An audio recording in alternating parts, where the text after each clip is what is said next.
সবাইকে গল্প কথা ইউটিউব চ্যানেলে স্বাগত। বিনোদন ও স্পোর্টসের এরকম আরো নিউজ পেতে আমাদের চ্যানেলটি সাবস্ক্রাইব করুন ও বেল বাটনে প্রেস করুন। মাঠের যে কোনো পরিস্থিতিতে মাথা ঠান্ডা রাখতে পারেন মহেন্দ্র সিং ধোনি, যাকে অস্ত্র বানিয়ে ব্যাপক সাফল্য পেয়েছেন তিনি। উল্টো রূপ ধারণ করেও সাফল্য কম পাননি বিরাট কোহলি। আগ্রাসী চরিত্রে অবতীর্ণ হয়েই একের পর এক সাফল্য পেয়েছেন তিনি। ভারতের সাবেক অধিনায়ক চান্দু বর্দে মনে করেন, বিশ্বকাপে টিম ইন্ডিয়াকে সাফল্য পেতে কোহলির গরম মেজাজের সঙ্গে ধোনির ঠান্ডা মাথার খুবই দরকার। সম্প্রতি এক সাক্ষাৎকারে তিনি বলেন, মাঠে সবসময় কোহলির গরম উত্তেজিত মনোভাব দেখা যায়, সেখানে ধোনির ঠান্ডা মেজাজের দর্শন মেলে। এ দুয়ের সংমিশ্রণ ঘটলে বিশ্বকাপে আশাবঞ্চক ফল পাবে ভারত।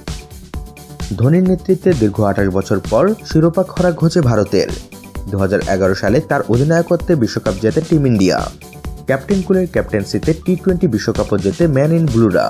টেস্টেও 1 নম্বর স্থান দখল করে। বর্দে মনে করেন, তার এমন অভিজ্ঞতা কাজে আসবে কোহলির। মাঠে মাঝে মধ্যে মেজাজ হারিয়ে ফেলেন কোহলি, এমন সময় দলের প্রয়োজন ধোনিকে। তবে ম্যাচ জিততে বর্তমান ভারতীয় অধিনায়কের ক্ষুধাও দরকার। চান্দু বর্দে বলছেন, ধোনি দলের জন্য বাড়তি পাওনা, তার অভিজ্ঞতা ভীষণ কাজে আসবে।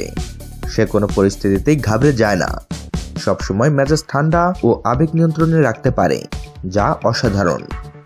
তিনি বলেন, ধোনির এমন ঠান্ডা মস্তিষ্ক কোহলির কাজে লাগবে, কারণ সে তার মতো কুল নয়।